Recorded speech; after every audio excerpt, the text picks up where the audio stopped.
আচ্ছা, তাহলে আজকে 13 তারিখ, সামনে 24 তারিখ থেকে আপনাদের অফিসিয়ালি ক্লাস শেষ।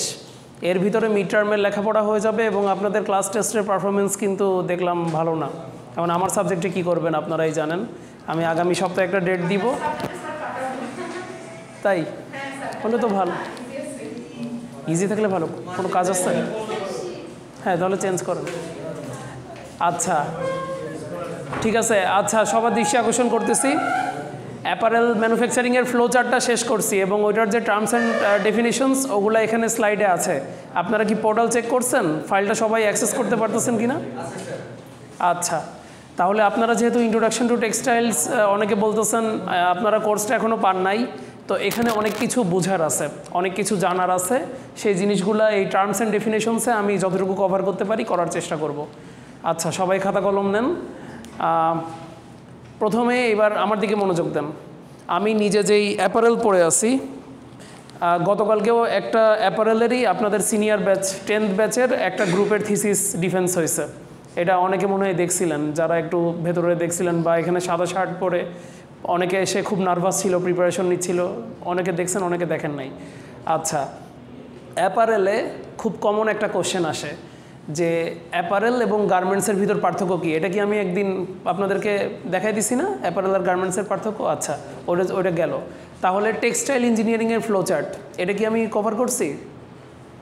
টেক্সটাইল ইঞ্জিনিয়ারিংয়ের ফ্লো চার্ট আরেকটা খুবই বেসিক জিনিস। হ্যাঁ, নোমান এখানে আসুন। আচ্ছা, হ্যাঁ, সাইডে দাঁড়ান। নোমান কয়টা গার্মেন্টস আইটেম পড়ে আছে? হ্যাঁ, দৃশ্যমান 2টা গার্মেন্টস আইটেম পড়ে আছে। তাহলে এই 2 গার্মেন্টস আইটেমগুলোর উৎপত্তি, বেস কোথা থেকে শুরু হয়েছে এটা বলতে পারবেন? এই যে ও যে সুন্দর একটা টপ আইটেম, একটা টি শার্ট পরে আছে, এই টি শার্টটা আমরা এবার ব্যাকওয়ার্ড লিঙ্কেজে যাব। এইটাকে আমরা এখন মানে এটার ইঞ্জিনিয়ারিং করব। ইঞ্জিনিয়ারিং বলতে কি বুঝাচ্ছি আমি? এটা বিশ্লেষণ করব, এটা আমরা অ্যানালাইসিস করব এই আইটেমটা।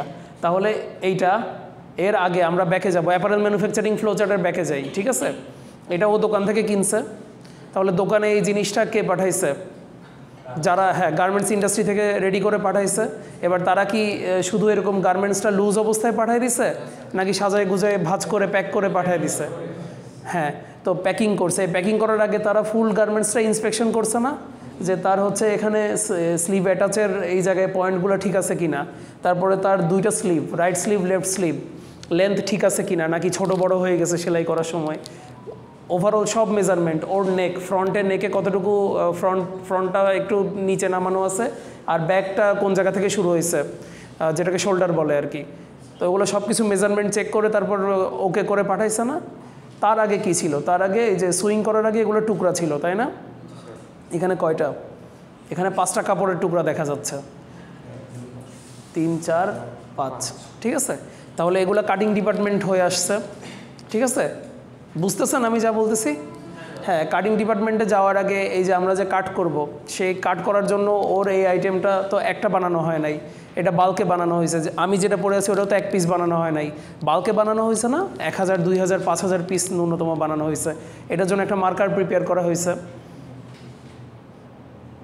কাটার আগে, স্প্রেডিং করার আগে ফ্যাব্রিক মার্কার প্রিপেয়ার করা হয়েছে না? সেই মার্কারটা কিসের বেসিসে প্রিপেয়ার করছি?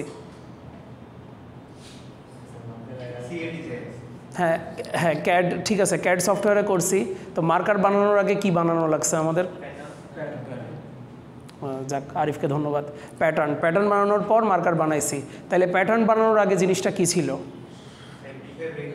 হ্যাঁ, ফ্যাব্রিক তো ছিল, আর প্যাটার্ন তো আমরা সফটওয়্যারে বানাচ্ছি। তাহলে এই যে আমরা যে একটা কাপড়ের প্যাটার্ন বানাবো, তারপর মার্কার বানাবো ক্যাড সফটওয়্যারে, এর আগে আমরা কি করতেছি? এইটা কি তখন এক্সিস্ট করতেছিল? এই জিনিসটা এক্সিস্ট করতেছিল স্যাম্পল ফর্মে। প্রথমে স্যাম্পল বানানো হয়েছে, সেটাও প্যাটার্ন ফলো করে, বেসিক প্যাটার্ন ফলো করে। তো তার আগে এটা কি ছিল? এটা একটা কনসেপ্ট ছিল, যেটা আমরা ডিজাইন বা স্কেচ করছিলাম, তাই না? আচ্ছা, তো ওইটা আরেকটা থট অফ চেইনে চলে গেল জিনিসটা। এবার আপনারা আবার বলেন এটা ফ্যাব্রিক ছিল। খুবই একটা ভ্যালিড পয়েন্ট বলছেন। যেই ফ্যাব্রিকটা ইনভেন্টরিতে আসছে, রং কালার্ড ফ্যাব্রিক আসছে না? আবার আমার ফ্যাব্রিকটা ওটা কালার্ড ফ্যাব্রিক আসছে না? এটা 2 রকম হতে পারে। এটা হচ্ছে গ্রে ফ্যাব্রিকও আসতে পারে, কম্পোজিট ফ্যাক্টরিতে গ্রে ফ্যাব্রিক যায়, তারপর তারাই ডাইং করে। আর হচ্ছে যেটা কম্পোজিট না, just garments, readymade garments industry, সেখানে কালার্ড ফ্যাব্রিকই যায়। আচ্ছা, ধরে নিচ্ছি কালার্ড ফ্যাব্রিক আসছে একটা জাস্ট গার্মেন্টসে। এই কালার ফ্যাব্রিকটা কোন জায়গায় কি হয়েছে? কালার ফ্যাব্রিকটাকে সরাসরি কি আমি হচ্ছে সুতাকে রং করে তারপর কাপড় বানাইছি, নাকি কাপড় বানানোর পর রং করছি? কিন্তু আমরা কি এরকম করতে পারি না, সুতাকে রং করে কাপড় বানাতে পারি না ইমন? আচ্ছা, আপনি তাহলে এখন বসেন, সমস্যা নেই। ইমন, আমরা পারি কি না এখানে কি? হয়তোবা। আচ্ছা, আমি বলতেছি যে কাপড় তিনভাবে রং করা যায়। কাপড় একটা হচ্ছে সুতাকে রং করে সেটা দিয়ে কাপড় বানানো যায়, কাপড় বানানোর পর রং করা যায়, আবার কাপড় দিয়ে পোশাক বানানোর পরও রং করা যায়। স্পেশালি ডেনিম, এই যে ডেনিম যে জ্যাকেট বা ডেনিম যে শার্টগুলো, এগুলা কি আপনাদের কারো আছে? থাকলে হাত তুলেন। এই যে নোমানের আছে, আছে তো ডেনিম। আচ্ছা, তো ডেনিম শার্ট, আচ্ছা ডেনিম শার্ট যাদের আছে তারা রিলেট করতে পারবেন, বা ডেনিম বটম আইটেম, জিন্স, যাই হোক জিন্সের প্যান্ট, আপনারা কি দেখছেন যে কালারটা ইউনিফর্ম না? কিছু কিছু ক্ষেত্রে কালার ইউনিফর্ম, কিছু কিছু ক্ষেত্রে স্পেশালি কিনারায় সেলাইগুলো যে জায়গাতে বা কাপড়টার শেষ যে জায়গাটায় বটম আইটেম যেখানে সেলভেজ, ওখানে দেখবেন রংটা একটু হালকা হালকা। যাই হোক, শেডটা ইউনিফর্ম না। এমন এখন যদি আরিফ আর সুজন দুজনে একটু দাঁড়ান, জাস্ট নিজেদের চেয়ারে দাঁড়ান, উল্টা ঘুরে, আপনাদের ব্যাচমেটদের দিকে উল্টা ঘুরে, ওদের দুজনের যে শার্ট দেখতেছেন, ওদের দুজনের শার্টেরই কিন্তু front part back part uniform হবে। এটা খুবই গুরুত্বপূর্ণ একটা জিনিস। আপনারা টেক্সটাইল ইঞ্জিনিয়ারিংয়ের স্টুডেন্ট, আপনাদেরকে কাপড়ের ফেস আর কাপড়ের ব্যাক বুঝতে হবে। স্পেশালি যখন ফ্যাব্রিক ম্যানুফ্যাকচারিং পড়বেন তখন আরও ডিটেইলে পড়বেন যে একটা কাপড়ের দুইটা দিক আছে, একটাকে বলে টেকনিক্যাল ফেস, একটাকে বলে টেকনিক্যাল ব্যাক। এখন আমরা যদিও সব হচ্ছে রেডিমেড জিনিস পরতেছি, আমরা ফাস্ট ফ্যাশনের যুগে এখন এক্সিস্ট করি। আগে কিন্তু প্রত্যেকটা শার্ট, মানে আমাদের বাপদাদারা ওনারা কি করতো, মানে শখ করে মাসে বা 6 মাসে একটা শার্ট বানাইতো, বা ঈদের টাইমেই একবার হচ্ছে কাপড় চোপড় ভালো করে বানাইতো, বা বিয়ের টাইমে খুব দামি একটা জিনিস মানে শ্বশুরবাড়ি থেকে গিফট দিত, ওইটাই তারা, মানে আমার নিজের আব্বারও ওনার ছিল যে শ্বশুরবাড়ি থেকে গিফট দেওয়া জিনিস উনি 10-15 বছর ওটা ইউজ করছেন, খুবই সাফারি সেট ছিল একটা দামি। তো এই জিনিসগুলো আগে টেইলার বেসড ছিল, এবং আপনারা নিজেরাও লাইফে সবাই আছে, এবার বসেন, হ্যাঁ আরিফ আর সুজন বসেন, আপনারা নিজেরা লাইফে অন্তত একবার নিজে গিয়ে টেইলারকে অর্ডার দিছেন? এরকম নাই কেউ আছে? স্কুল ড্রেস ছাড়া, ঈদের ড্রেস বা এমনি কোনো ফর্মাল শার্ট? স্কুল ড্রেসটা সাদা কালারের, তো ওইটা টেকনিক্যাল ফেস টেকনিক্যাল ব্যাক ওভাবে ডিফাইন করা যায় না। আচ্ছা, দেন নাই এমন কেউ আছেন? আচ্ছা, ডেইজি আছে। ডেইজি না দিলেও ডেইজি রিলেট করতে পারবে না। ডেইজি রিলেট করতে পারবে কিভাবে? মেয়েদের যে ড্রেসগুলা, মেয়েদের ড্রেসে মূলত প্রিন্টিং করা ডিজাইন থাকে বেশি, জাস্ট। আর ছেলেরা যে শার্টগুলো পরে আর পাঞ্জাবিগুলো পরে, এই শার্ট আর পাঞ্জাবিতে টেকনিক্যাল ফেস টেকনিক্যাল ব্যাক এটা খুব প্রকট, মানে খুব ইজিলি ডিফাইন করা যায়। আপনারা একটা কাপড়ের পিস, এই যে এই রোডেও যদি যান দেখবেন এখানে অনেকে কাপড়ের পিস বিক্রি করতেছে, এটা কি চোখে পড়ছে কারোর? এই কাপড়ের পিস আপনারা নিজেরা যদি একটু নাড়াচাড়া করে দেখেন, দেখবেন একটা সাইড অনেক বেশি গ্লেজ দিচ্ছে এবং একটা সাইডের ফিনিশিংটা অনেক স্মুথ, অন্য সাইডে মনে হবে এখানে ফিনিশিংয়ে কিছু রাফ সারফেস, মানে হাতের ভেতর একটু খসখসে একটা হ্যান্ড ফিল পাওয়া যাচ্ছে, একটা রাফ সারফেসের ফিল পাবেন, বা কালারটা অত ব্রাইট হচ্ছে না, মানে অত কি বলবো গ্লেজ দিচ্ছে না, ওইটা টেকনিক্যাল ব্যাক। এবং যেটা গ্লেজ দেয় সেটা হচ্ছে টেকনিক্যাল ফেস।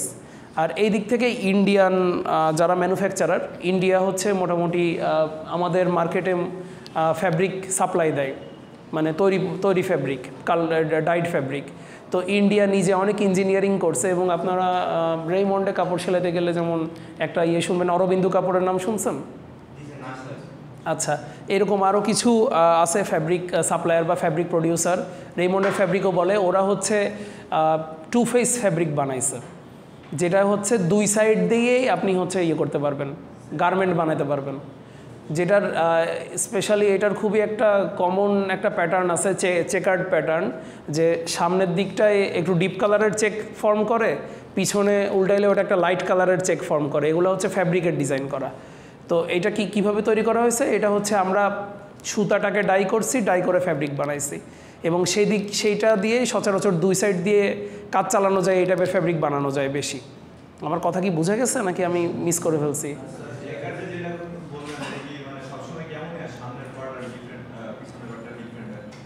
কোনটা?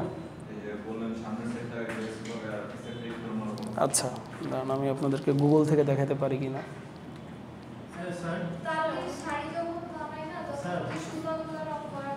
হুম হুম ইন্ডিয়ান যে কাঞ্জিলার শাড়িগুলো আছে রেশমে, ওগুলোর দাম এত হাই কেন? আচ্ছা, ওইটাও বলতেছি।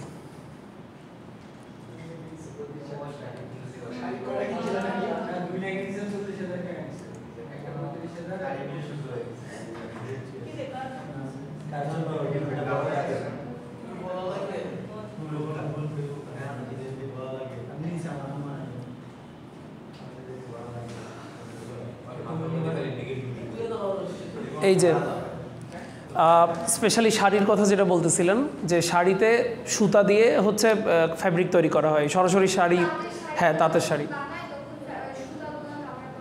হুম এই যে গামছার কথা চিন্তা করেন, লুঙ্গির কথা চিন্তা করেন, সব তো তাঁত দিয়েই বানানো। এমনকি রুমাল, ছোট ছোট লুম মেশিন আছে, আপনাদের মনে হয় ভিডিও দেখেছিলাম পাওয়ার লুম, সেখানে রুমালও বানানো যায়, টাওয়েল, এগুলো সবই কিন্তু এরকম সুতা দিয়েই বানায়। আচ্ছা, তো এখানে যেটা দেখতেছেন এটা একটা টু ফেস ফ্যাব্রিকের উদাহরণ। এমনকি ডেনিম, আপনারা নিজেদের যে জিন্স কাপড়টা আছে এটা দিয়ে রিলেট করতে পারবেন, কম্পেয়ার করতে পারবেন। এই সাইডে হচ্ছে ওয়ার্প ফ্যাব্রিক, ফ্যাব্রিকটা বেশি প্রমিনেন্ট হয়েছে, ওয়ার্প যে ইয়ার্নটা ফ্যাব্রিকের ভিতর। আচ্ছা, ওভেন ফ্যাব্রিক আর নিট ফ্যাব্রিক নিয়ে ক্লিয়ার কনসেপ্ট আছে তো আমাদের? আছে? নাইকার ফ্র্যাঙ্কলি বলেন। আচ্ছা, নোমানের নাই, আর নাম বিজয়ের নাই।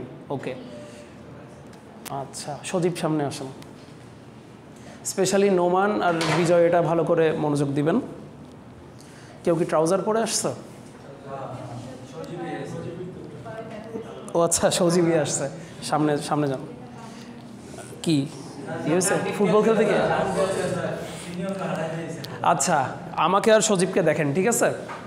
আমার প্যান্ট আর সজীবের প্যান্ট, বা আমার বটম আইটেম এবং সজীবের বটম আইটেম, ওটা সরাসরি প্যান্ট আমি বলবো না এখন, তো দুইটার ফ্যাব্রিক ডিফারেন্ট। আবার আমার টপ আইটেম, সজীবের টপ আইটেম ডিফারেন্ট। আচ্ছা, এবার বিজয় বলেন যে ওভেন ফ্যাব্রিক কোনটা ওভেন হইতে পারে? আমাদের দুজনের টপ আইটেমের ভিতর কোনটা ওভেন হইতে পারে আর কোনটা নিট হইতে পারে? নাম শুনে কি মনে হয়?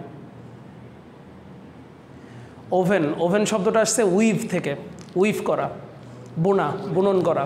এই যে পাটি বুনন করতে দেখছেন, বা ছোটোবেলায় নিজে হচ্ছে কলা পাতা দিয়ে পাটি শেপে কোনো কিছু বুনছেন, জিনিসটা দেখছেন না? এই যে এরকম এইভাবে প্যাচ দিয়ে একটার সামনে একটার পিছনে এইভাবে বুনন করে, এটা হচ্ছে উইভ থেকে ওভেন শব্দটা আসছে।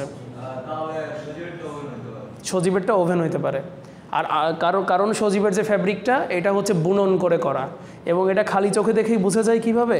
জাস্ট আমি ছোট্ট একটা জিনিস দেখাচ্ছি। এই যে ওর, এটা কি আমি টানতে পারতেছি? এই যে আমি এই জায়গায় টানলে বুঝবেন, এই যে ডিজাইনটা কি টেনে বড় করতে পারতেছি? আচ্ছা, এবার এই জায়গাটা দেখেন। হ্যাঁ, এটা তো বেসিক কিছুটা আমি টানতে পারতেছি, তাই না? সজীবের শার্টটা লুজ, এই যে ওর কি আমি খুব বেশি টানতে পারতেছি, কিন্তু আমার শার্টটা কত দূর পর্যন্ত টানা যাচ্ছে, পোলো শার্টটা। এটা হচ্ছে বেসিক, মানে চোখে দেখে একটা ভিজুয়াল আইডেন্টিফিকেশন করা যায়। এটা হচ্ছে ওভেন ফ্যাব্রিক, এটা হচ্ছে নিট ফ্যাব্রিক। এবার বটম আইটেম দেখা যাচ্ছে? নোমান একটু বাম সাইডে যান। বটম আইটেম দেখা যাচ্ছে দুইজনের? কার বটম আইটেমটা ওভেন না? এখানে একটা ওভেন আছে, একটা নিট আছে। কারটা ওভেন মনে হচ্ছে, কারটা নিট মনে হচ্ছে?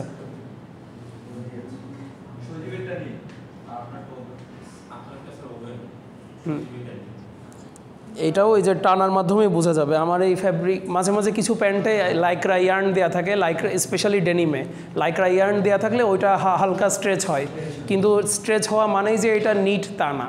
অনেকে ছোটোবেলায় যারা একটু মানে কাপড় বেশি দিন কিনে নেয় বা একটু ইনএক্সপিরিয়েন্স থাকে, তারা হয়তো অনেক সময় মনে করে, আমিও ছোটোবেলায় মনে করতাম যে এই যে জিন্সের প্যান্ট ডেনিম, এটা হচ্ছে আরামদায়ক বেশি, বা এটা একটু স্ট্রেচ হয়, এটা মনে হয় নিট ফ্যাব্রিক। পরে আমরা যখন ফ্যাব্রিক ম্যানুফ্যাকচারিং 1 পড়ছি, তখন ক্লিয়ার হয়ে গেছি যে ডেনিম প্যান্টও, জিন্সের প্যান্টও, আর আমরা যে গাবার্ডিং প্যান্ট বলতেছি, এগুলো সব হচ্ছে ওভেন বটম আইটেম, এগুলোকে প্যান্ট বলে। আর ওর যে নিট আইটেম, এটাকে প্যান্ট না বলে ট্রাউজার বলা হয় আর কি। ট্রাউজার আছে, সোয়েট প্যান্ট আছে, ইয়োগা প্যান্ট আছে, মানে অ্যাপ্লিকেশন অনুযায়ী ওদের আলাদা আলাদা নাম আছে।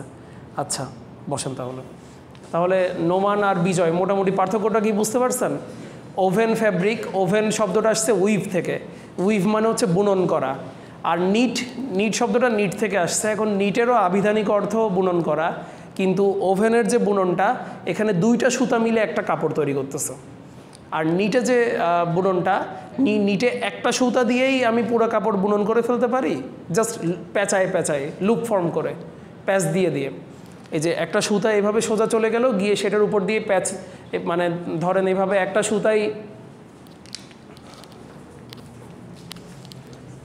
সুতাই এইভাবে যাচ্ছে,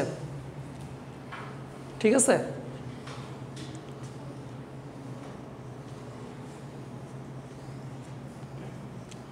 গেল, যাওয়ার পর এরপর এর ভিতর দিয়ে লুপ ফর্ম করতে করতে যাবে।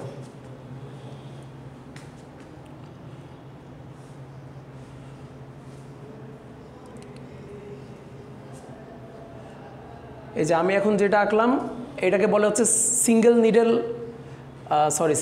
না, এটাকে বলে সিঙ্গেল জার্সি ফ্যাব্রিক।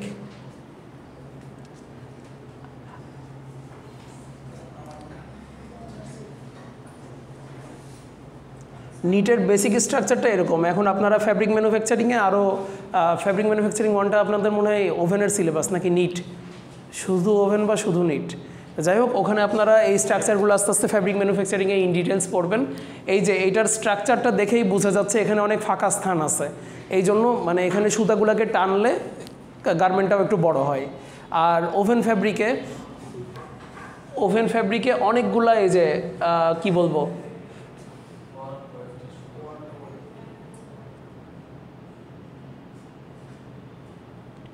এগুলোকে বলা হচ্ছে ইন্টারলেসিং পয়েন্ট। ওভেন ফ্যাব্রিকে অনেকগুলো ইন্টারলেসিং পয়েন্ট থাকে, মানে দুইটা সুতার ভেতরে ইন্টারসেক্ট করলেই ওখানে একটা পয়েন্ট, ইন্টারলেসিং পয়েন্ট হয়ে যায়। এবার এই ইন্টারলেসিং পয়েন্টের কারণে এই ফ্যাব্রিকটা খুবই কম্প্যাক্ট থাকে, টাইট থাকে। এই জন্য এই ফ্যাব্রিকটা ধরেন আপনি একটা নিট কাপড়, আপনি ধরেন 40 আপনার চেস্ট মেজারমেন্ট 40, এবার আপনি চাইলে 38-এর একটা নিট টি শার্টও কোনো মতে টাইট অবস্থায় পরতে পারবেন, কিন্তু 38-এর ওভেন শার্ট আপনি পরতে পারবেন না, বাটনগুলো এভাবে বের হয়ে থাকবে, বাট মনে হবে যে বাটন এখানে আটকাচ্ছে না বা বাটনটা ছিঁড়ে যাবে, এরকম মনে হবে। তো তাহলে এর মধ্যে তো সুতারও কিছু ভূমিকা আছে, লাইক হচ্ছে আমি যে নিট যেটা দিয়ে সুতা দিয়ে করতেছি, ওইটা ধরেন আমি ওই মানে ওয়েভেন করলাম, তাহলে মানে না আমি বলতে চাচ্ছি ধরেন এই যে যেমন নিটের যেটা কি মানে এক্সপ্যান্ড হচ্ছে না, নিটে হচ্ছে না ওইটা দিয়ে ওই এই সেম জিনিসে নিট যখন কোনো একটা ইয়ে বানাইলাম, ওইটা কি স্টেপ হবে নিট? হ্যাঁ, আমি একই ইয়ার্ন দিয়ে আমি নিট ফ্যাব্রিক বানাইলাম, একই ইয়ার্ন দিয়ে আমি ওভেন ফ্যাব্রিক বানাইলাম। নিটটাতে স্ট্রেচেবিলিটি থাকবে, নিটটা স্ট্রেচ করবে, ওভেনটা স্ট্রেচ করবে না, কারণ নিটে কি করতেছি, ইন্টারলুপিং করতেছি, আর ওভেনে কি করতেছি, ইন্টারলেসিং করতেছি। ইন্টারলুপিং মানে কি? ইন্টারলুপিং মানে হচ্ছে এই যে আমি কিন্তু এখানে একটা সুতাই আঁকছি, যারা আমার ড্রয়িংটা মানে পুরোটা দেখছেন, আমি একবারও মানে মার্কারটা তুলি নাই, এক মার্কার দিয়ে একটা সুতা দিয়েই পুরো ফ্যাব্রিকটা আমি এঁকে ফেলছি। তো এখানে জাস্ট লুপ ফর্ম করা হয়েছে, এই যে প্রথমে লম্বা যেই লুপগুলা মানে ইয়ার্ন যে লম্বা পথ ধরে চলে গেছে, কি বলবো, এক্স অক্ষ ওয়াই অক্ষ বরাবর, এগুলাকে বলা হয় হচ্ছে ওয়েলস। ইংল্যান্ডের পাশের একটা দেশ আছে না ওয়েলস, ওই ওয়েলস। আর যেটা হচ্ছে এক্স অক্ষ বরাবর, যেটা হচ্ছে হরিজন্টালি আনুভূমিক যাচ্ছে, হ্যাঁ হরিজন্টালি তো আনুভূমিক, সেটা হচ্ছে কোর্স বা কোর্সেস, যাই হোক সিঙ্গুলার প্লুরাল। তো এই কোর্স আর ওয়েলস থাকে, এটা এক সেট অফ ইয়ার্ন দিয়ে আমি করতে পারি, এক সেট অফ ইয়ার্ন দিয়ে করলে সেটা হয় সিঙ্গেল জার্সি ফ্যাব্রিক। এই যে আমার যে পোলো শার্টটা দেখতেছেন সিঙ্গেল জার্সি ফ্যাব্রিকের, আর কেউ মনে হয় আচ্ছা এ নাহিদ পরে আছে, ওরও যে বডি ফ্যাব্রিকটা, তারপরে রিমন পরে আছে, এটাও পুরোটা হচ্ছে সিঙ্গেল জার্সি ফ্যাব্রিক। আর তার ভেতরে আমাদের যে কলারটা হচ্ছে ডাবল জার্সি ফ্যাব্রিক, কলার আর হচ্ছে এই যে কি বলবো স্লিভ হেম যেটা, এগুলো হচ্ছে ডাবল জার্সি। এখানে ডাবল জার্সি কেন বলা হচ্ছে, এখানে দুইটা সুতা দিয়ে আমরা নিট করছি, দুইটা সুতা দিয়ে ইন্টারলুপিং করছি। আচ্ছা, তো এবার আবার টার্মসে ফেরত আসি। এবার ফ্যাব্রিক আর ডাইং আমি ইনডিরেক্টলি অনেক পড়ায় ফেললাম। এবার যদি ডেফিনেশনে আসি বা টেক্সটাইল ইঞ্জিনিয়ারিংয়ের ফ্লো চার্ট বলতেছিলাম যে কালার্ড ফ্যাব্রিক, ওই নোমানের যেই নিট টি শার্টটা, সেই টি শার্টটা কী ছিল? কালার্ড ফ্যাব্রিক ছিল গার্মেন্টসে আসার আগে। ওই কালার্ড ফ্যাব্রিকটা তাহলে আমরা ধরে নিচ্ছি যে আগে গ্রে ফ্যাব্রিক ছিল, সেই গ্রে ফ্যাব্রিককে আমরা রং করছি। কালারেশন, একটা কালারেশন প্রসেস, ডাইং হচ্ছে একটা কালারেশন প্রসেস। তার আগে কি করছি? ফ্যাব্রিকটাকে নিট করছি। নিট করাটা কি? নিট হচ্ছে ওয়ান সেট অফ ইয়ার্ন ইন্টারলুপিংয়ের মাধ্যমে ফ্যাব্রিক তৈরি করা হয়েছে। আর তার আগে এই যে ইয়ার্ন, ইমন যে বললো যে ডিফারেন্ট ইয়ার্ন দিয়ে আমরা ডিফারেন্ট কাপড় করি কিনা, হ্যাঁ ডিফারেন্ট ইয়ার্ন দিয়ে করি, কিন্তু সেম ইয়ার্ন দিয়েও আমরা ওভেন ফ্যাব্রিক, নিট ফ্যাব্রিক করতে পারি। তখন ফ্যাব্রিকের চেঞ্জ হয়ে যাবে, স্ট্রাকচার চেঞ্জ হয়ে যাবে, জিএসএম চেঞ্জ হয়ে যাবে, দুইটা মানে এন্ড প্রোডাক্ট সেম থাকবে না। আচ্ছা, তো এই ইয়ার্নটা কিভাবে আসে? ফাইবারকে স্পিনিং প্রসেসের মাধ্যমে আমরা ইয়ার্নটা পাই, ফাইবার থেকে ইয়ার্ন পাই। এটা সিনথেটিক ফাইবার থেকে আপনাদের হয়তো মনে আছে, এই যে মর্তুজা স্যার আপনাদের ম্যানমেড ফাইবার ক্লাসটা হয়তো নিছিল, তাই না? যে পলিস্টার আছে, নাইলন আছে, অ্যাক্রাইলিক আছে, পলিনাইট্রো অ্যাক্রাইলিক আছে, পিএন, তারপর হচ্ছে পলিউরেথেন যেটাকে লাইক্রা বলা হয়, তারপরে পলিঅ্যামাইডের ভিতর নাইলন 6 আছে, নাইলন 6 আছে, পলিস্টাইরিন আছে, বিভিন্ন রকম ম্যানমেড ইয়ার্ন আছে। তো ওই ম্যানমেড ইয়ার্ন থেকে আমরা যেটা পাচ্ছি ওটা মানে ম্যানমেড ফাইবার থেকে বা ফিলামেন্ট থেকে যে ইয়ার্ন পাচ্ছি ওটা ম্যানমেড ইয়ার্ন, আর যেটা ন্যাচারাল ফাইবার থেকে পাচ্ছি ওগুলো ন্যাচারাল ফাইবার থেকে পাওয়া ইয়ার্ন। তো ন্যাচারাল ফাইবার থেকে আমরা যে ইয়ার্ন পাবো এইটা হচ্ছে স্পিনিং প্রসেস। এইটার স্পিনিং প্রসেসটা অনেক বিস্তারিত। রাব্বানি স্যার আপনাদের অলরেডি ক্লাস নিচ্ছে যে কি হয়। প্রথমে ব্লো রুমে যায় ফাইবার, কটন যে ফাইবারটা, ব্লো রুমে যাওয়ার পর ব্লো রুম থেকে কার্ডিং হয়। কার্ডিং হচ্ছে বড় চিরুনি, বড় মানে ছেলে যারা আছেন স্পেশালি হয়তো সবার ওরকম দাড়ি হয় নাই, তো ছেলেদের কিন্তু চিরুনি বা মেয়েদের যে চুলের চিরুনি ওটা অনেক বড় চিরুনি না? আর ছেলেদের দাড়ির চিরুনি দেখছেন, দাড়ি বা মোচের চিরুনি খুবই ছোট। তো এটা আপনারা কার্ডিং আর কম্বিং মনে রাখতে পারেন।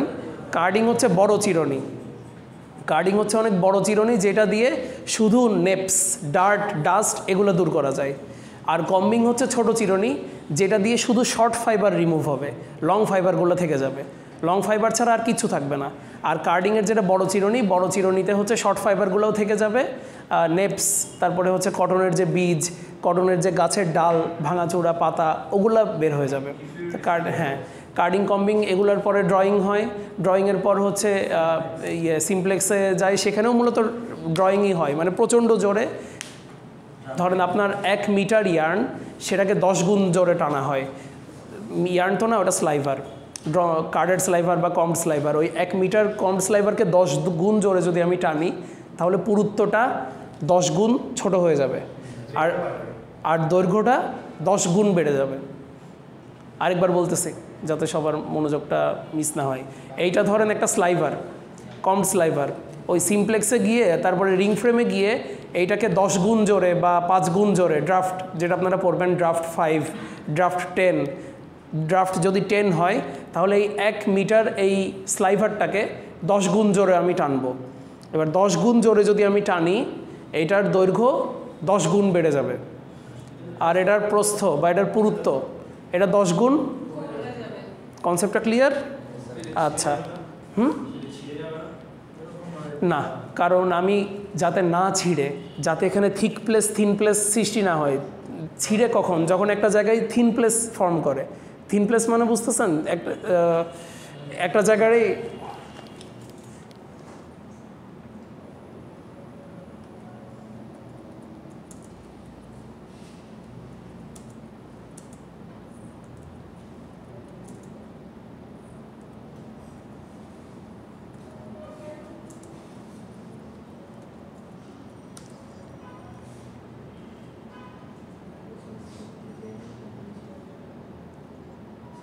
এটাই একটা প্রবলেম। ইন্ডাস্ট্রির সব কিছু সরাসরি ইমেজ আকারে পাওয়া যায় না। মাঝখানের প্রসেসের যে জিনিসটা, এটা একটা স্লাইভার, চিন্তা করেন। এবার এই স্লাইভারের কোনো একটা জায়গা যদি চিকন হয়ে যায় তখনই তো ওখানে ছিঁড়ার সম্ভাবনা তৈরি হবে, তাই না? আচ্ছা, স্লাইভার হচ্ছে ফাইবার আর ইয়ার্ন এই দুটার মধ্যবর্তী অবস্থা।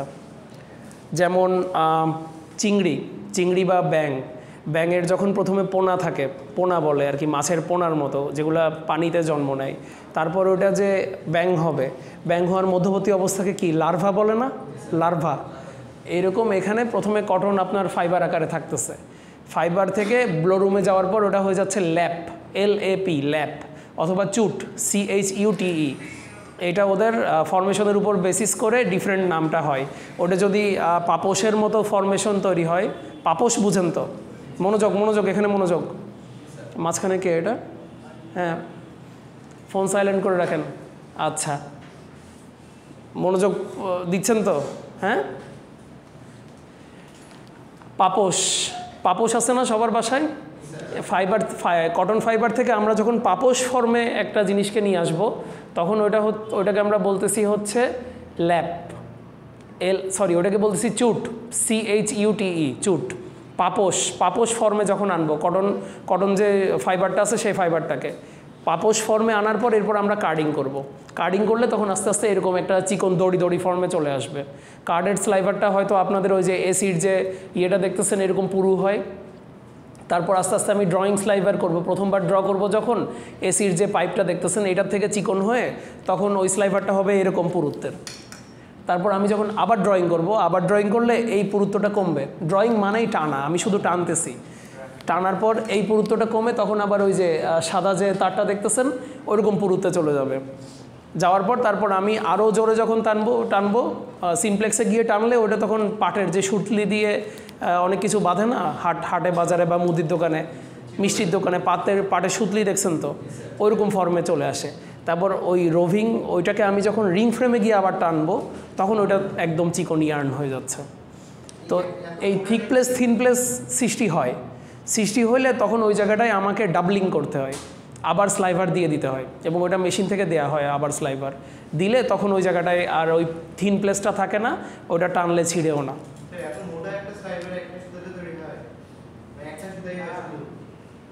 সুতা একটা হচ্ছে কিন্তু আপনার লেন্থ কত হচ্ছে বুঝেন নাই, এখানে লেন্থের একটা ব্যাপার আছে। যাই হোক, আমি অনেক ডিপে চলে গেছি। আপনাদের স্পিনিংয়ের সংজ্ঞা এটাই, যে spinning is the process of converting fibres such as cotton, wool or wool into yarn which is used for weaving or knitting fabrics. কিন্তু এখানে ইন্ট্রোডাকশন টু টেক্সটাইলসের একটা বড় পার্ট কিন্তু আমি ডিসকাস করে দিলাম, মানে বলতে পারবেন না যে এগুলো আপনারা করেন নাই বা এরকম কিছু। উইভিং, টুম্পা হচ্ছে এক্সাম্পল দিল যে তাঁতে শাড়ি বানানো হয়, ওই তাঁতটাই হচ্ছে উইভ, তাঁতটাই হচ্ছে লুম। এই লুমের ভিতরে আমরা কি করতেছি? বুনন করতেছি, উইভ করতেছি। এবার এই উইভে ভেতর দিয়ে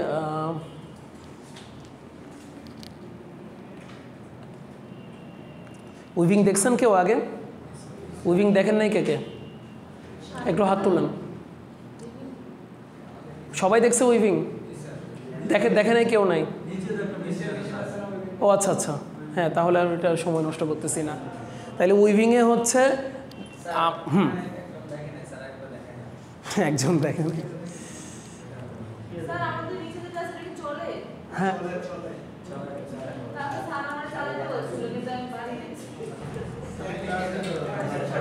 চলে, কিন্তু ওইটা মানে অনেক পুরাতন তো, ওইটাই একটু রিস্ক ফ্যাক্টর আছে, ওইটাই পার্টস পাতি খুলে যাওয়ার সম্ভাবনা আছে। মানে এই জন্য সার চালাইলেও আপনাদেরকে দেখবেন অনেক দূরে রাখবে, মেশিনের আশেপাশে যাইতে দিবে না। ওটা খুলে ফেলছে না? ওই আমাদের সরোয়ার ভাই আছে তো,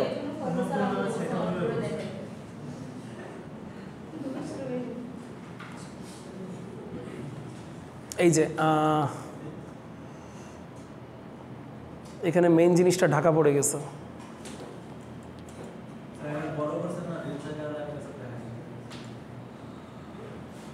উপরে, ভিডিওর উপরে খেয়াল করবেন সবাই, ঠিক আছে? এটা হচ্ছে তৈরি যে ফ্যাব্রিকটা চলে আসতেছে, এটা দেখাচ্ছে। উপরে খেয়াল করবেন, একটা সুতা যাচ্ছে, এই যে একটা নিডেল মতো যাচ্ছে, দেখছেন?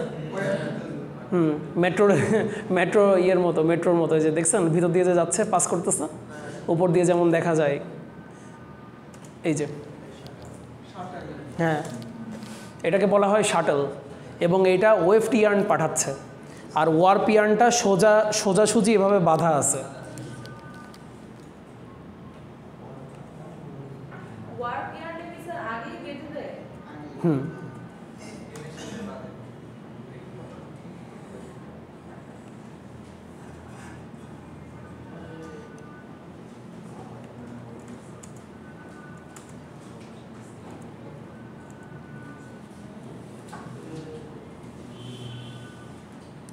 এই যে যারা বাসায় অনেকে বাসায় করে, যেমন আমাদের নিজেদের প্রজেক্ট ছিল, আমরা বাসায় করছিলাম। বাসায় হচ্ছে বুনতে বলছিল যে একটা নির্দিষ্ট design, fabric structure and design, FSD, এই কোর্সটা আপনাদের থাকবে। একটা নতুন ফ্যাব্রিকের ডিজাইন উইভ করে আনতে বলছিল। তো আমি নিজেও হচ্ছে ওইরকম কার্ডবোর্ড কেটে কার্ডবোর্ডের 2 সাইডে সুতা বসাইছিলাম, জুটের তাও, তারপর বসে ওটার ভেতর দিয়ে হচ্ছে উইভ করছিলাম নির্দিষ্ট একটা ডিজাইনটা। তো এটা হচ্ছে যে ছোটো এরকম নিজের ঘরে করতে পারবেন এরকম একটা সেটআপ। এই যে দেখেন 3 ways to warp a loom, দেখছেন? কাঠের ফ্রেম বানায় নিয়ে সেখানে হচ্ছে ওপরে আর নিচে, ফটোটা ভালো কোয়ালিটি আসে নাই, এখন আসছে। এই যে ওপরে নিচে ছিদ্র করা হয়েছে, সেই ছিদ্রর ভিতর দিয়ে সুতা ঢুকাই দেওয়া হয়েছে। ঢুকাই দেওয়ার পর এই যে এটাকে বলে ওয়ার্পিং, এইটাই হচ্ছে ওয়ার্প ইয়ার্ন। আর ভেতর দিয়ে এই যে শাটল দিয়ে বা হাত দিয়ে, এখানে তো এই যে শাটল আছে, শাটলে আপনি হচ্ছে ইয়ে করে সুতাটা ওয়েফট ইয়ার্নটা বেঁধে এটার ভিতর দিয়ে পাস করবেন যেই ডিজাইন আপনি ফর্ম করতে চান। অনেক রকম ডিজাইন আছে, প্লেইন আছে, টুইল আছে, সাটিন আছে, আবার ডিজাইন আছে, ডিজাইন ওভেন ফ্যাব্রিক। তো ওই অনুযায়ী আপনি ফর্ম করতে পারবেন। উইভিংটা ক্লিয়ার আশা করি।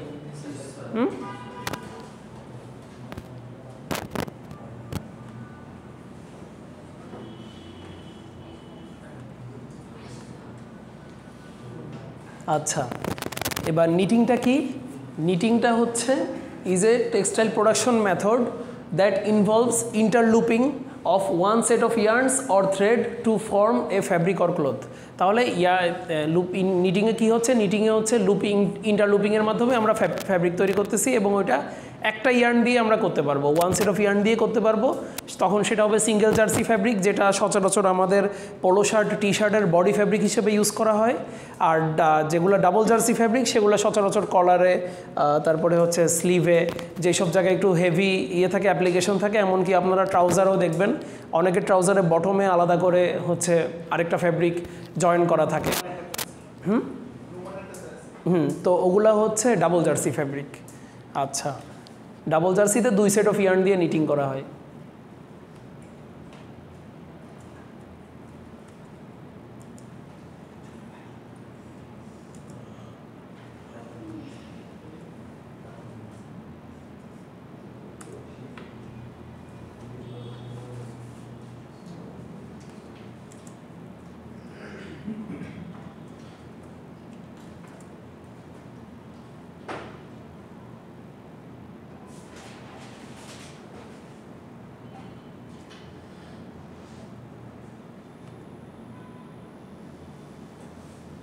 আচ্ছা, এখানে লিঙ্কিং মেশিনের ভিডিও আসতেছে, যেহেতু ইউটিউব শর্টসে আমি শর্টসে সার্চ দিছি, তাহলে লিঙ্কিং মেশিনটা দেখে নেন। আপনাদের লিঙ্কিং মেশিন আছে আপনাদের নিটিং ল্যাবে।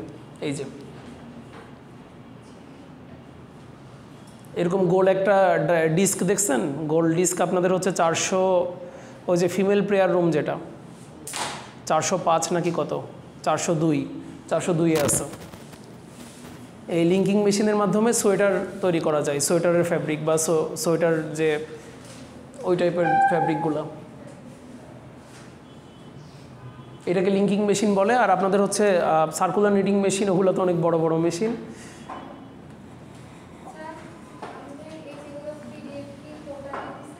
হ্যাঁ, ওইটা আমি বললাম চেক করার জন্য, সুজন বললো পাইসা, পান নাই?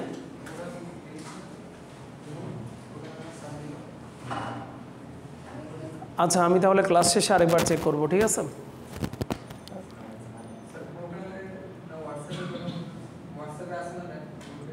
হোয়াটসঅ্যাপে মনে হয় দিই নাই, পোর্টালে দিছি। আচ্ছা, আর ঠিক আছে, প্যারা নাই, আমি আরেকবার চেক করব। এটা আমাকে ইনফর্ম করবেন, না পাইলে এরকম ইনফর্ম করবেন। আচ্ছা, তাহলে উইভিং শেষ, নিটিং শেষ। আমাদের কনভেনশনাল যে নিট গার্মেন্টস ইন্ডাস্ট্রিগুলা, নিট গার্মেন্টস ইন্ডাস্ট্রিতে আগে আমরা ফ্যাব্রিক বানাই নিই, ফ্যাব্রিক বানানোর পরে আমরা ডাই করি, যাতে ওইটাতে একরকম খরচ কম হয়। আপনারা যদি প্র্যাকটিক্যালি চিন্তা করেন, তাহলে আগে যদি আমরা ইয়ার্ন বানাই, সেই ইয়ার্নকে ডাই করি, ওইদিকে কিন্তু আমার ইয়ার্নে কস্ট বেশি পড়ে যায়, মানে ডাইং কস্ট। আমি যদি কোনো স্পেশাল ইফেক্ট না দিই, একটা নর্মাল ডাইং করি, সেই নর্মাল ডাইংটা আমি যদি, আপনারা ওইভাবে চিন্তা করেন যে আপনাদেরকে বলা হয়েছে ছোট ছোট কতগুলো কাগজে রং করতে হবে, রং করে সেই ছোট ছোট কাগজ দিয়ে পুরো রুমটা ঢেকে ফেলতে হবে। অথবা আপনাদেরকে এই রুম একটা রুম কালার করতে হবে, কালার করার পর পুরো বিল্ডিং আলাদা করে কালার করতে হবে। অথবা আরেকটা অপশন দেওয়া হলো যে আলাদা করে কালার করতে হবে না, পুরা রুমটাতে আমরা কার্পেট দিয়ে দিব, বা হচ্ছে আমরা ওই যে ইন্টেরিয়র যে আলাদা বিভিন্ন রকম কার্পেটই তো, ওই কার্পেট বলে না, ব্যাপারটা বুঝতে পারছেন? রেস্টুরেন্টে যেমন ডেকোরেশন থাকে আর কি, যেটা রেস্টুরেন্ট চেঞ্জ হলেও চেঞ্জ করে ফেলে ওরা, খুলে ফেলে সহজে। তো তিনটা জিনিস বুঝতে পারছেন, একটা হচ্ছে এরকম ছোট ছোট আপনারা বিভিন্ন জিনিসপত্র ডিজাইন করবেন, করে ওটা দিয়ে পুরো দেয়ালটা ফিল আপ করবেন, অথবা আপনি পুরো দেয়ালটা রং করবেন, অথবা রঙই করবেন না, ডাইরেক্ট কার্পেট দিয়ে দিবেন। তাহলে সবচেয়ে সহজ হবে কোনটা?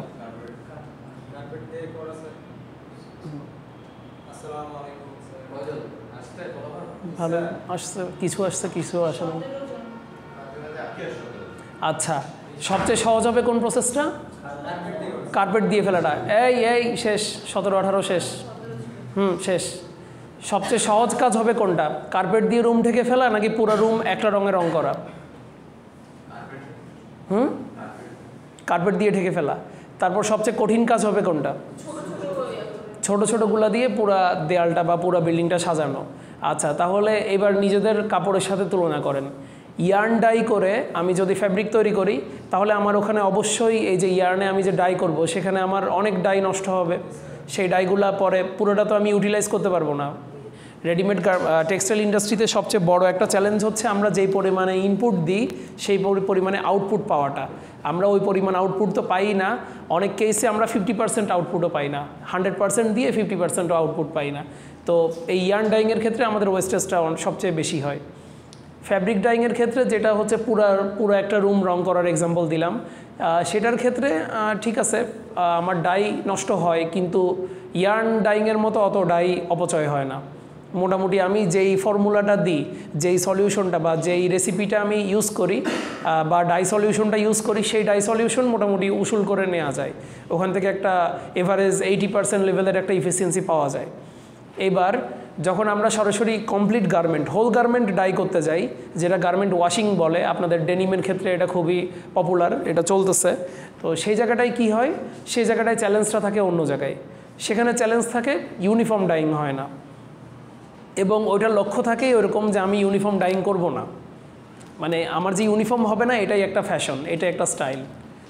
ডেনিম যে জ্যাকেট বলেন বা ডেনিম যে প্যান্ট বলেন বা ডেনিম যে টপ আইটেম শার্ট বলেন, এগুলোর ক্ষেত্রে বুঝতে পারছেন?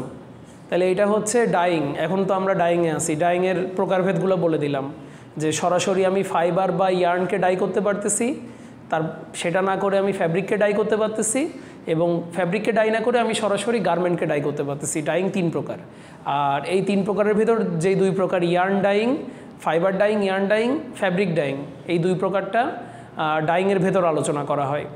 আর যখন কমপ্লিট গার্মেন্টকে আমরা ডাই করব, তখন এটা অ্যাপারেলের ভেতরে চলে আসে এই লেখাপড়াটা।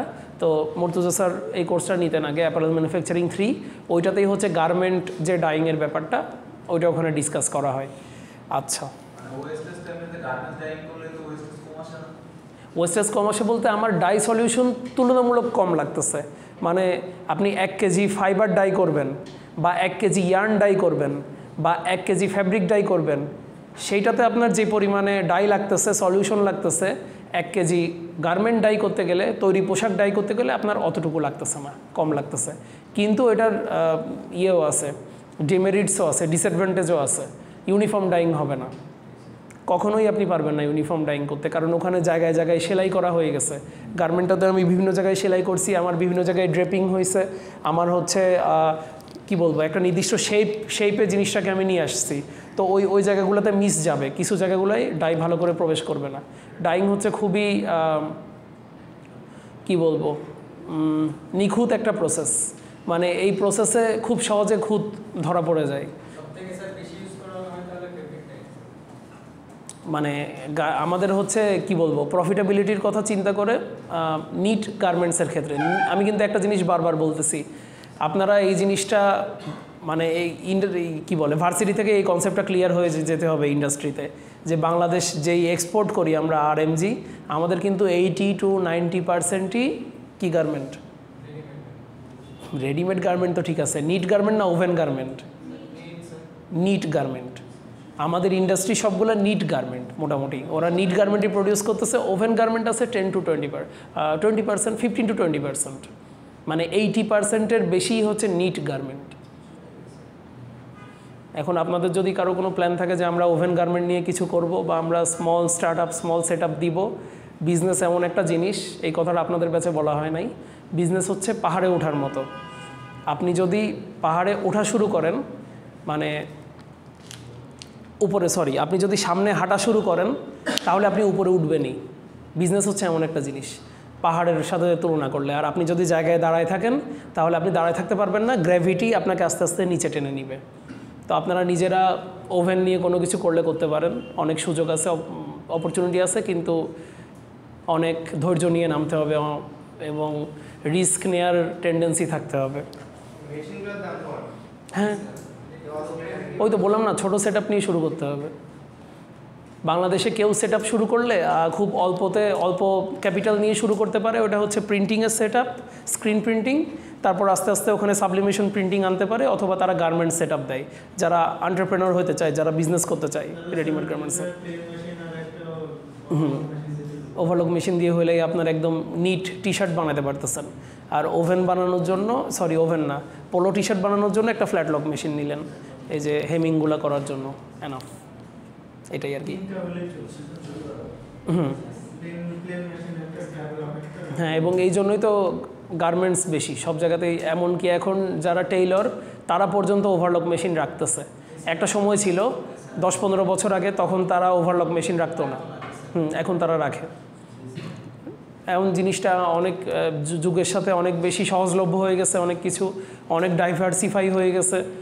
তো এগুলো আপনাদেরকে এই জায়গায় নামতে হবে আর কি। মানে আপনারা নিজেরা যদি ভাবেন যে 10 বছর আগে যেভাবে ছিল গার্মেন্টস সেক্টরটা আমরা এইভাবেই থাকবো, তাহলে আপনারা পিছায় পড়তে থাকবেন। তো আপনাদের নিজেদের মাথা থেকে অনেক কিছু বের হইতে হবে, ক্রিয়েটিভ। আমরা এখানে যেগুলো পড়াবো এই মুখস্থ নলেজ দিয়ে আপনারা বেশি দূর আগাতে পারবেন না। জাস্ট আপনাদেরকে ঘাস কেটে রাস্তা দেখাই দিচ্ছি, ওই রাস্তাটা আপনাদেরকেই সামনে হাঁটতে হবে, বাকি রাস্তাটা। আচ্ছা, কার্টুনিংটা ওই অ্যাপারেল ম্যানুফ্যাকচারিং ফ্লো চার্টেরই সেকেন্ড লাস্ট স্টেপ। ওইটা কি? ওইটা হচ্ছে preparing garment for transportation by placing them in cartons or boxes. এখানে একটা জিনিস আপনারা অ্যাপারেল ম্যানুফ্যাকচারিং 2-তে হয়তো আপনাদের এই টপিকটা থাকবে, ট্রিমস অ্যান্ড অ্যাক্সেসরিজ। এই কনসেপ্ট, এই টার্ম দুইটা কি শুনছেন আপনারা? Trim, TRIM।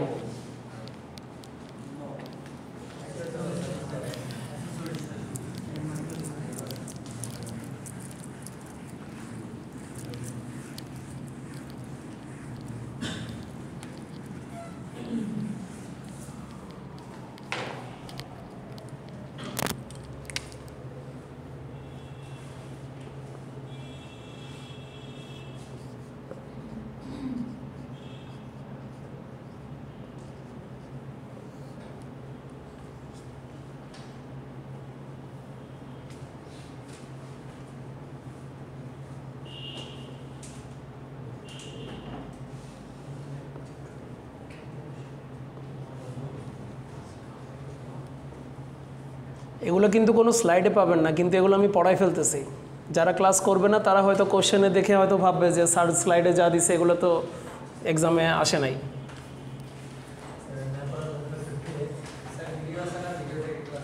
ওই তো এইটাই আমি বলতেছি যে ক্লাসে আসার মানে ক্লাসে আসার তাৎপর্য। যারা ক্লাস করবে না তারা এই টাইপের এমন টপিক থাকবে যারা ওগুলো মিস করবে, এবং মিস করার পর যারা ক্লাস করবে না তারা অবশ্যই A+ পাওয়ার ইকুইভ্যালেন্ট রেজাল্ট করতে পারবে না। তারা হয়তো পাস করতে পারবে, সর্বোচ্চ 50, 55, 60 পাইতে পারবে, কিন্তু 65, 70, 75, 80 এই লেভেলের মার্ক পাওয়ার জন্য আমার ক্লাস রেগুলার করতে হবে, এবং শুধু স্লাইডের উপর ভরসা করে রাখলে হবে না। আমি কি বলতেছি ওটা মনোযোগ দিয়ে শুনে ক্লিয়ার হয়ে যেতে হবে, কোনো কনফিউশন থাকলে জিজ্ঞেস করতে হবে।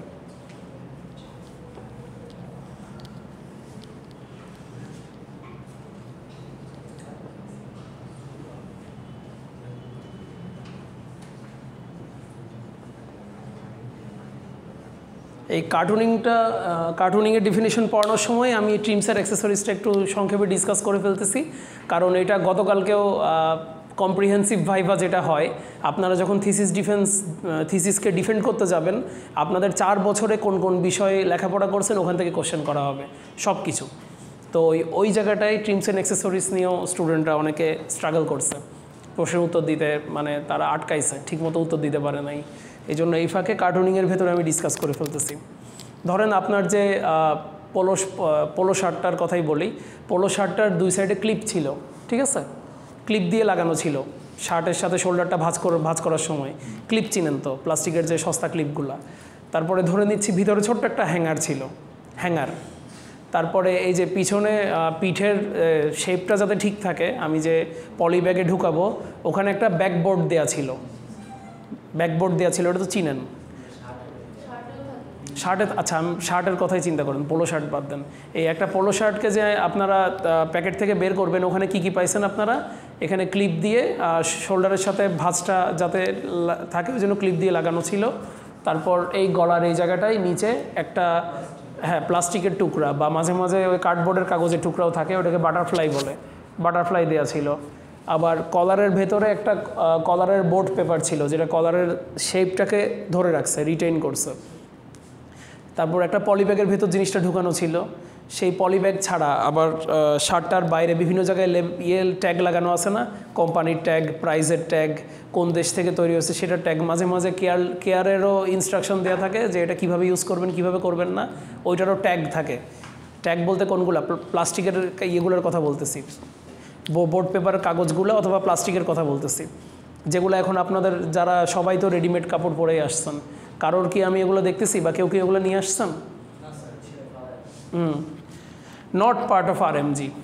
ওগুলো হচ্ছে সব অ্যাক্সেসরিজ, যেইটা সরাসরি আপনার কাপড়ের সাথে নাই, কিন্তু সেইটা আপনার কাপড়টা সেল করার জন্য ওই ম্যানুফ্যাকচারার বা বায়ার তারা ওগুলো রাখছে এবং ওইভাবে আপনাকে মার্কেটিং করছে।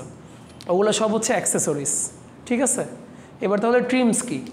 ট্রিমস হচ্ছে part of readymade garment that's not necessarily fabric. আপনার কাপড়েরই অংশ, যেটা এখন আপনার কাপড়ের ভেতরেই কাপড়ের সাথেই আছে কোনো না কোনো জায়গায়, কিন্তু সেটা হচ্ছে ফ্যাব্রিক না। বিজয় অলরেডি ইশারা করে বলল যে বাটন, ওর যে বাটনটা। তারপর আপনাদের যে বটম আইটেম, অনেকের টপেও থাকে জিপার, যে জিপারগুলা অনেকের টপে থাকে, অনেকের বটমে থাকে। বাটন জিপার ছাড়া আর কি থাকে? আপনারা যদি একটু উল্টান জিনিসটা, যেমন আমার এখানে বাইরে লেভেল আছে, এটা হচ্ছে ব্র্যান্ডের লেভেল। ব্র্যান্ডের লেভেল ছাড়া পিছনে দেখবেন কেয়ার লেভেল আছে, কেয়ার লেভেল ছাড়া কেয়ার লেভেলের পাশে ছোট্ট করে দেখবেন, ও হ্যাঁ পিছনে সামনে এটা কেয়ার লেভেল না, কেয়ার লেভেলটা সচরাচর ভেতরে থাকে, এই যে। আর যেটা একদম কি লোগোটা আপনার ট্রিমসও না অ্যাক্সেসরিজও না, এটা গার্মেন্টসের অংশ। যেমন আমার যে লোগোটা আছে এটা ট্রিমসও না অ্যাক্সেসরিজও না, এটা হচ্ছে পার্ট অফ দ্য গার্মেন্ট। ওকে, আর আরও কি আছে? পিছনে দুইটা লেভেল আছে, একটা হচ্ছে ব্র্যান্ড লেভেল সরাসরি, যে made in Bangladesh x brand, হ্যাঁ, আর তার পাশে ছোট্ট করে একটা আছে সাইজ লেভেল। এগুলো তাহলে কি? ট্রিমস। বুঝেন নাই নাহিদ? আচ্ছা, ওকে, তাহলে ট্রিমস অ্যান্ড অ্যাক্সেসরিজ গেল।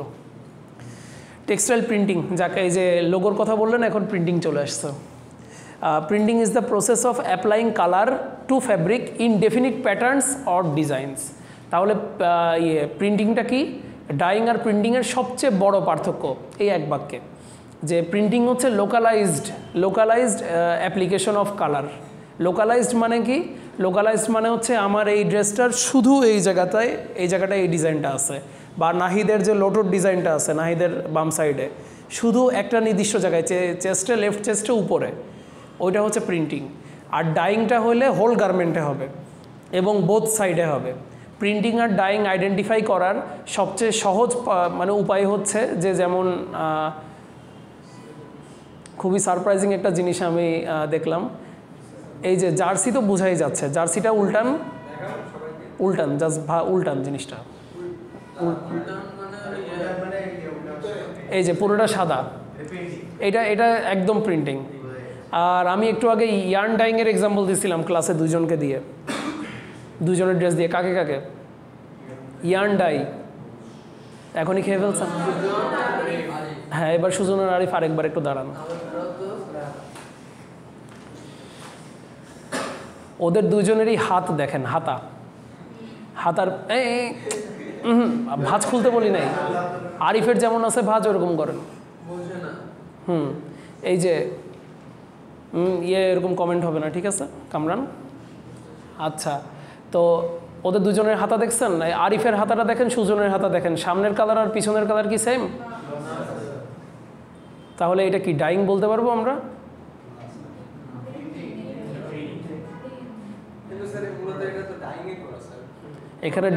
এখানে ডাইং আর প্রিন্টিং দুইটাই ইনভলভ আছে।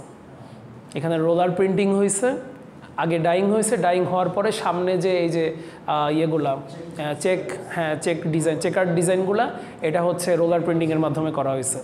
আগে একটা কালারে ডাইং করা হয়েছে, এই যে লাইট যে কালারটা, দুজনেরই দেখেন লাইট কালারটাই ডাই করা হয়েছে। ওদের যে কম্বিনেশন, এখানে 4টা কালারের কম্বিনেশন আছে, অ্যাটলিস্ট 4টা থেকে 6টা কালারের কম্বিনেশন। ডার্কটাই প্রিন্টিং আর লাইটটা হচ্ছে ডাই। বসেন, এটা কিন্তু আমিও তখন যে এক্সাম্পল দিচ্ছি একদম সব ইয়ার্ন ডাইগুলো এরকম স্ট্রাইপ বা হচ্ছে চেকার ডিজাইন থাকে, ওটা দেখে আমি ওরকম দিয়ে দিছি। তারপরে যখন টেক্সটাইল প্রিন্টিং পড়াইলাম, তাদের দুজনের হাত দেখে আমি আবার কারেকশনটা সাথে সাথে করে দিলাম। সম্ভবত এই যে লিমনেরটা হচ্ছে এটা হচ্ছে ইয়ার্ন ডাই। একটু হাতাটা উল্টায়, হাতা না, এই যে দেখছেন, এইটা হচ্ছে ইয়ার্ন ডাই। আর আপনাদের কিছু লাগবে? এই যে আচ্ছা, আপনাদেরকে এরকম কোশ্চেন করা হবে যে ওয়েট প্রসেসিংয়ের ভাইবার ক্ষেত্রে জিজ্ঞেস করা হবে যে সলিড ডাইড আর হচ্ছে ইয়ার্ন ডাইড, এই দুইটার পার্থক্য বুঝো কি না, জানো কি না? তো সলিড ডাই আর ইয়ার্ন ডাইয়ের পার্থক্য এটাই, ফ্যাব্রিক ডাই করলে ওটা সলিড ডাই, আর যেটা হচ্ছে আমি আগে ইয়ার্নকে ডাই করে ফ্যাব্রিক বানাচ্ছি ওটা হচ্ছে ইয়ার্ন ডাই। ঠিক আছে? আচ্ছা, টেক্সটাইল প্রিন্টিং নিয়ে কোনো কোশ্চেন আছে? সাথে কোনো কিছু জানার আছে? ফিমেলদের আপনারা যারা যে ড্রেসগুলো পরে আছেন, এগুলার পিছনের সাইডটা আপনারা চেক করবেন নিজেদের কনভিনিয়েন্ট প্লেসে। সেম থাকলে এটা ডাই হয়েছে, আর যদি সেম না হয় তাহলে হচ্ছে যেখানে কি বলছে, applying colour to the fabric in definite pattern or design, বা এটাকে বলে হচ্ছে মানে localised application of colour. Localised application মানে কি, একটা নির্দিষ্ট প্লেসে আমি ডিজাইনটা করছি, যেমন ওদের সামনে আছে পিছনে নাই, তার মানে এটা কি প্রিন্টিং।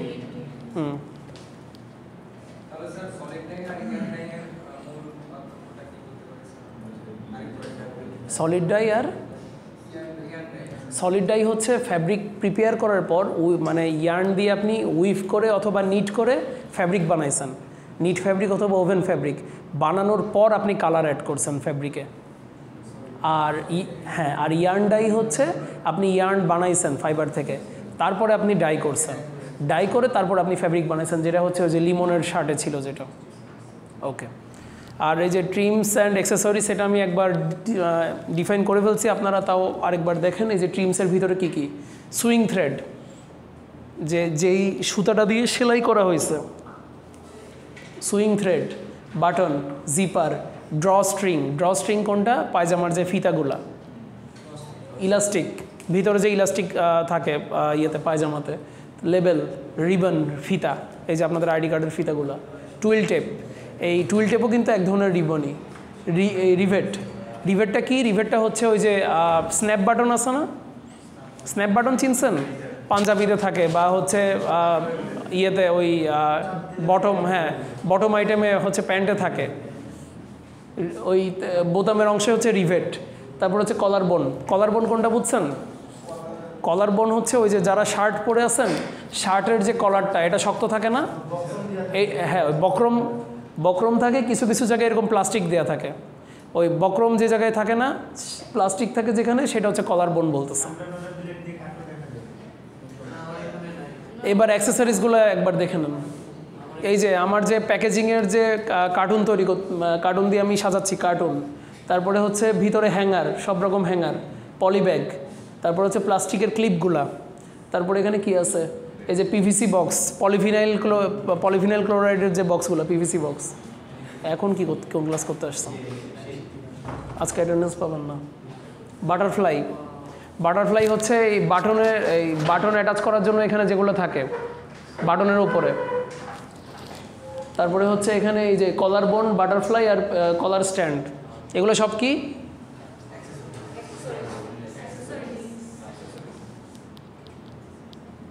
আচ্ছা, এবার একটু সিরিয়াস ডিসকাশনে যাচ্ছি, যেগুলো আরেকটু বেশি মনোযোগ দিয়ে, ওগুলা আপনারা অলরেডি হয়তো জানতেন, সবাই কম বেশি আপনাদের আইডিয়া ছিল ওগুলো নিয়ে।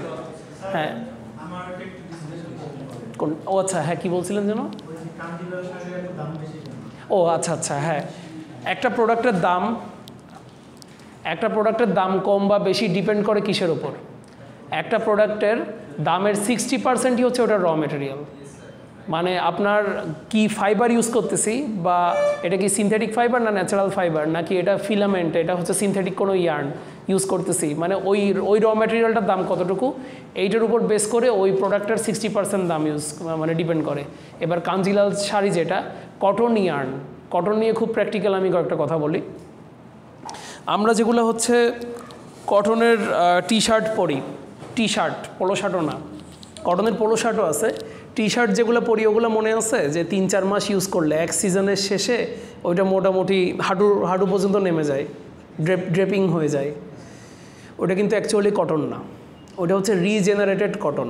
মানে আপনারা যদি কেমিক্যালি ওটা অ্যানালাইসিস করেন, ভিতরে হাইড্রোকার্বন, ওখানে সেলুলোজের স্ট্রাকচার বলেন, বা ভিতরে হচ্ছে কার্বন, হাইড্রোজেন, অক্সিজেন সবই পাবেন, কিন্তু ওইটা হচ্ছে রিজেনারেটেড কটন, যেটাকে ভিসকস বলে।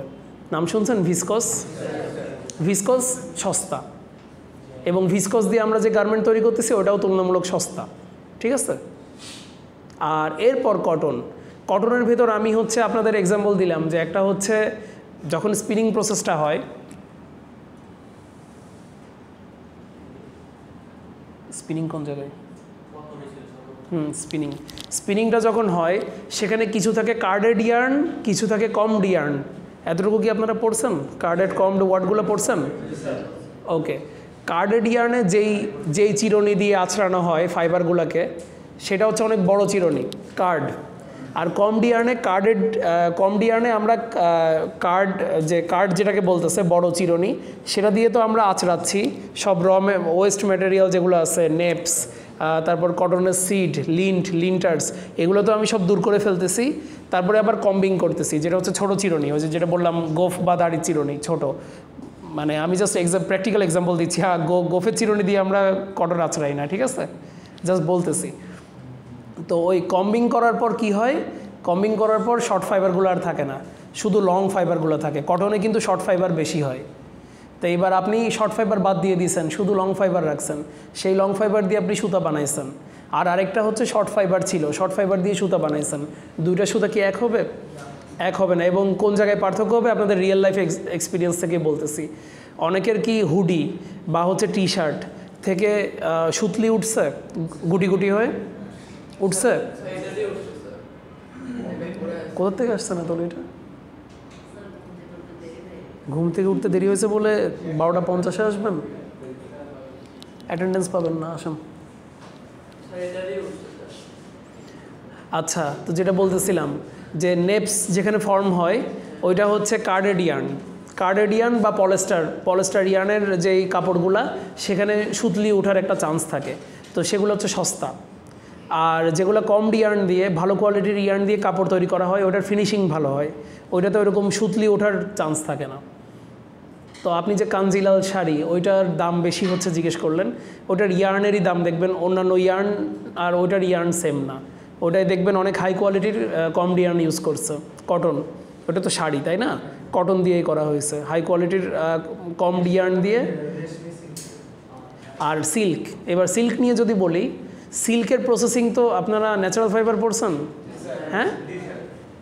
সিল্কের প্রসেস তো আরও ইন্টিগ্রেট একটা প্রসেস। এমনকি আপনাদেরকে মর্তুজা স্যার মনে একটা জিনিস পড়াইছে, ক্যাসিন ফাইবার স্যার। আচ্ছা, ক্যাসিন ফাইবার হচ্ছে দুধ থেকে যে ফাইবার তৈরি হয়।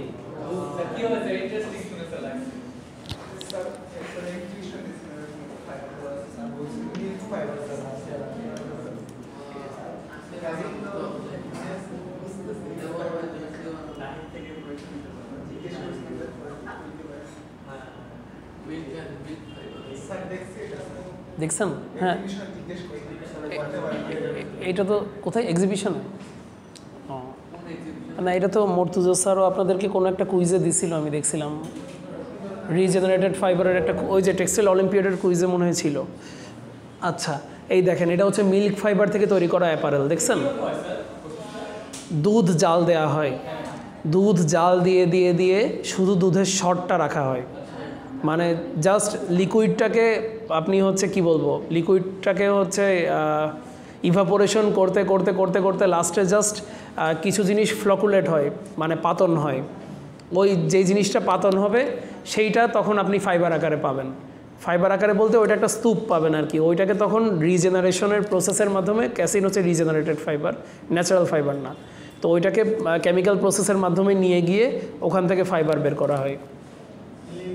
মানে 1000 লিটারে সম্ভবত 50 গ্রাম ফাইবার পাবেন, মানে 1 গ্যালন থেকে 50। হ্যাঁ, এটা প্রচণ্ড দামি, খুবই এক্সপেন্সিভ। এটা হচ্ছে, এটা জাস্ট দেখার জন্য যে এটা পসিবল, এটা আপনাদের দেখার জন্য, এমনকি তা না। আরেকটা জিনিস সার্চ দিবেন, সিল্ক তো সিল্কই, আরেকটা আছে সিল্ক তো পাচ্ছি আমরা কার থেকে, সিল্ক যে, হ্যাঁ সিল্কওয়ার্ম থেকে আমরা সিল্ক ফাইবার পাচ্ছি, রেশম পোকা থেকে রেশম গুটি পাচ্ছি। আরেকটা আছে স্পাইডার সিল্ক, মাকড়সা থেকে সিল্ক পাওয়া যায়, ওইটাও রেয়ার, মানে ওইটা জাস্ট ওরা তৈরি করতে পারবে, ওই জন্য ওরা ওদের ওই সামর্থ্য আছে, ওটা তৈরি করে ওরা ওইটা কিনবে, ওই যারা ওইরকম সামর্থ্য আছে তাদের জন্য এটা বানানো হয়। জাস্ট এটা আপনারা দেখবেন, কোনো দিন সামর্থ্য হইলে এটা লাক্সারি অ্যাপারেল হিসেবে এটা কিনতেও পারেন। তো যে কোনো সিল্কও কিন্তু, আর যারা হচ্ছে মেয়েরা যারা হচ্ছে একটু শপিংয়ে এরকম শাড়ির দোকানগুলোয় বেশি যান, শাড়ি যারা দেখছেন বেশি, আর নাহিদেরও আইডিয়া আছে না, এটা আইডিয়া যার থাকে এটা তার অ্যাডভান্টেজ।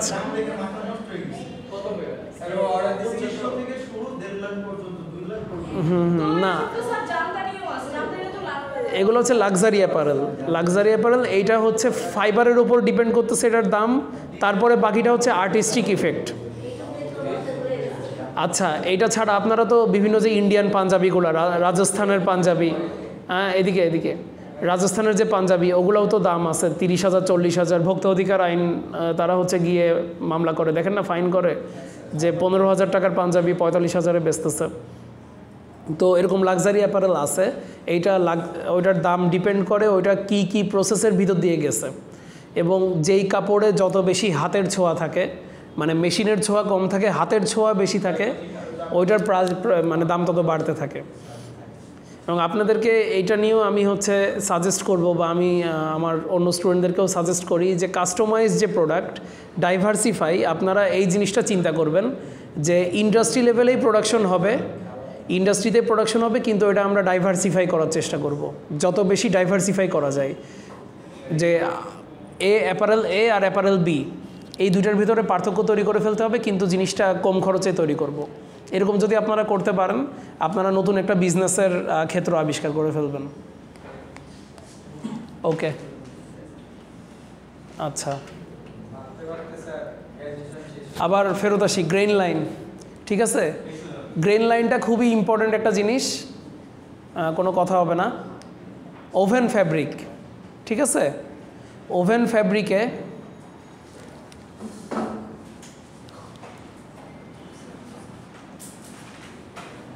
ব্যাগ কোথায়, ব্যাগ হারাই গেছে নাকি?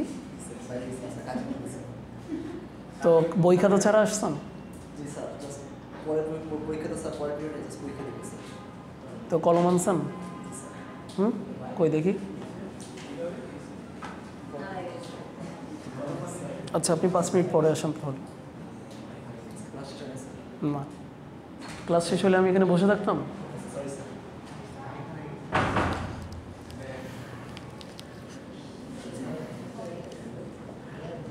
আচ্ছা, আপনারা একটু করবেন, সবার উদ্দেশ্যে বলতেছি, 12-13 ব্যাচের গত সেমিস্টারের রেজাল্টটা একটু আপনারা খোঁজখবর নেবেন।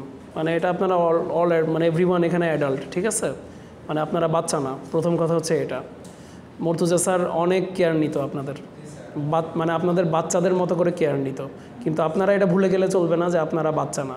আপনাদের এখানে সবার বয়স অ্যাটলিস্ট 20 থেকে 22-এর ভেতরে সার্টিফিকেটের বয়স। তো রাসেল, আচ্ছা আমি আসতেছি, এই ক্লাসটা শেষ করে আসতেছি। আমরা হচ্ছে অলরেডি বিভিন্ন জায়গার অ্যাসিস্ট্যান্ট ম্যানেজার তাদেরকেও ডিগ্রি দিই। তারা হচ্ছে 1998 সালের এসএসসির ব্যাচ, 1995 সালের এসএসসির ব্যাচ। তারা নিজেরা ডিপ্লোমা কোর্স করে তাদের ফ্যামিলি রিকোয়ারমেন্ট হোক বা যে কারণে হোক তারা জবে ঢুকে গেছে, তাদের প্রমোশন আটকায় আছে, তারা নিজেরা এখন এখানে কোর্স করে ডিগ্রি নিয়ে যাচ্ছে। তো এখানকার টিচাররা ওই লেভেলের কোয়ালিফাইড এবং টিচাররা নিজেরাও খুব আর্ডুয়াস প্রসেসের ভিতর দিয়ে আসে এবং আমাদেরও কেপিআই আছে। প্রতি 6 মাসে আমরা বিভিন্ন কেপিআই ফিল আপ করি, রিসার্চের কেপিআই, আপনাদের স্টুডেন্টদের পারফরমেন্সের কেপিআই, ইউনিভার্সিটির কেপিআই, সব কিছু। তো এখানকার কোনো টিচারকে মনে করবেন না যে তারা হচ্ছে এখানে আন্ডার কোয়ালিফাইড অবস্থায় আসছে বা তারা নিজেরা হচ্ছে এখানে তারা নিজেরাও মানে ঠাট্টা মশকারির উপযুক্ত, যে তাদের সাথে ঠাট্টা মশকারি করব এবং তারা নিজেরাও হচ্ছে তাদের কোনো ভ্যালু নাই, এই রকমভাবে ভুলেও আপনারা এরকম ট্রিট করবেন না কাউকে। আর এক্সপিরিয়েন্স অলরেডি ক্রিয়েট হয়ে গেছে 12-13 ব্যাচের, তাদের মানে এক্সাম্পল ক্রিয়েট হয়ে গেছে, তাদের সাথে একটু কথা বলে বুঝবেন যে মানে আপনারা এখন আস্তে আস্তে সিনিয়র হচ্ছেন। তা আপনাদের যে একটা কুশন পিরিয়ড ছিল সেই কুশন পিরিয়ডটা ওভার হয়ে গেছে। আপনারা এখন 2-1-এর student, 3rd semester, first year শেষ। তো ওইরকমভাবে নিজেরা মনে করবেন না যে এখন আমরা ফার্স্ট ইয়ারে আছি। আর আরেকটা দুঃখজনক ব্যাপার হচ্ছে 2-1 জনের জন্য পুরা ব্যাচের উপর দিয়ে ঝড় চলে যায়। আমরা নিজেরা যখন স্টুডেন্ট ছিলাম আমাদেরও 2-1 জনের জন্য আমাদের কোনো একটা কোর্সে পুরা ব্যাচের উপর দিয়ে ঝড় চলে গেছে।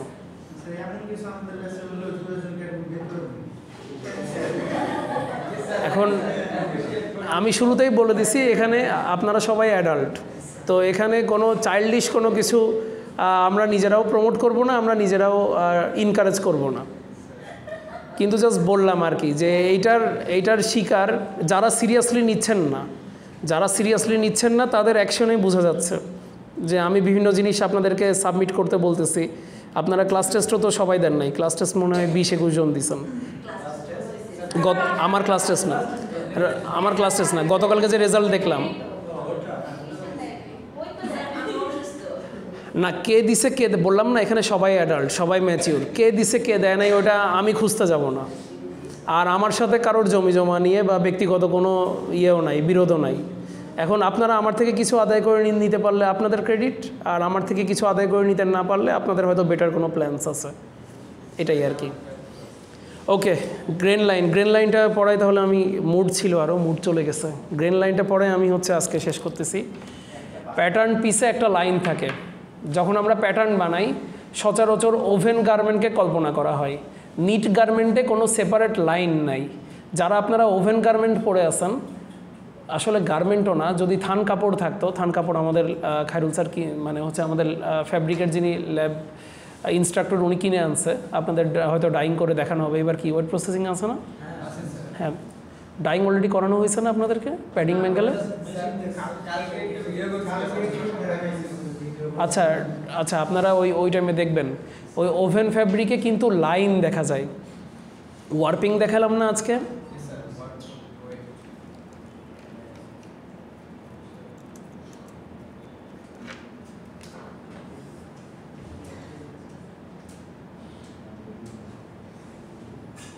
এই যে এইভাবে যে আমরা যখন সাজাচ্ছি সুইং থ্রেডগুলো লম্বালম্বি করে আমরা লুমের ভিতরে সাজাচ্ছি, এটাকে ওয়ার্পিং বলে। ওয়ার্পিং যখন আমরা করতেছি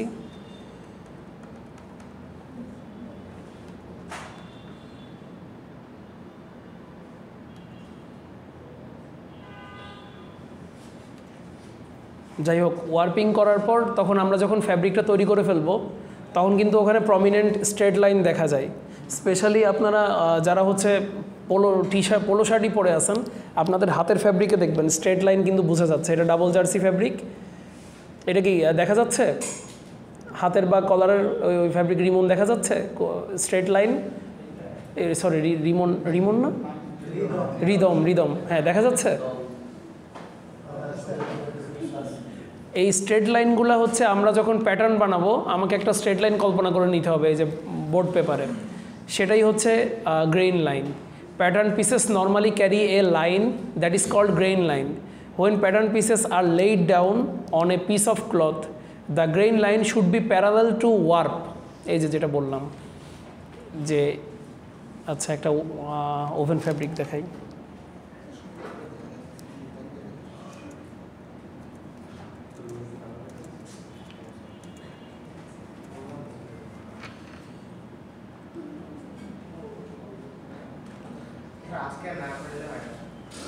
এই গ্রেন লাইনটা শেষ করা যায়।